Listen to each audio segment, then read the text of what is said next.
பல்வேறு கோரிக்கைகளை வலியுறுத்தி பொள்ளாச்சியில் மக்கள் நலப் பணியாளர்கள் கண்டன ஆர்ப்பாட்டம். தமிழகத்தில் 33 ஆண்டுகளாக பணியாற்றி வரும் மக்கள் நலப் பணியாளர்களுக்கு பணி நிரந்தரத்துடன் கூடிய பணி ஆணை வழங்க வேண்டும் உள்ளிட்ட பல்வேறு கோரிக்கைகளை வலியுறுத்தி தமிழகம் முழுவதும் மக்கள் நலப் பணியாளர்கள் கண்டன ஆர்ப்பாட்டத்தில் ஈடுபட்டு வருகின்றனர். இதன் ஒரு பகுதியாக பொள்ளாச்சி வடக்கு ஒன்றிய அலுவலகம் முன்பு மக்கள் நலப் பணியாளர்கள் சங்கம் சார்பில் கண்டன ஆர்ப்பாட்டம் நடைபெற்றது.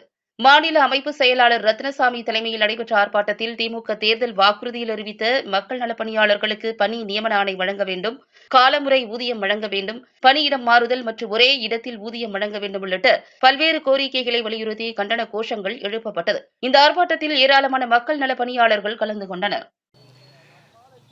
இந்த காலகட்டத்தில் 13,000 குடும்பங்களின் சூழ்நிலை மிகவும் மோசமாக உள்ளது.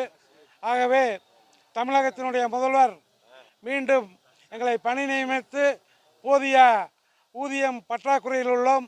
ஆகவே எங்களுக்கு நிரந்தர பணியும் ஊதியமும் வழங்க வேண்டும் என்பது தேர்தல் வாக்குறுதியிலே அளித்தபடி நிரந்தர பணியையும் எங்களுக்கு காலமுறை ஊதியத்துடன் மாத சம்பளத்தையும் இப்போது 2 வகங்களில் சம்பளம் வழங்கப்பட்டிருக்கிறது.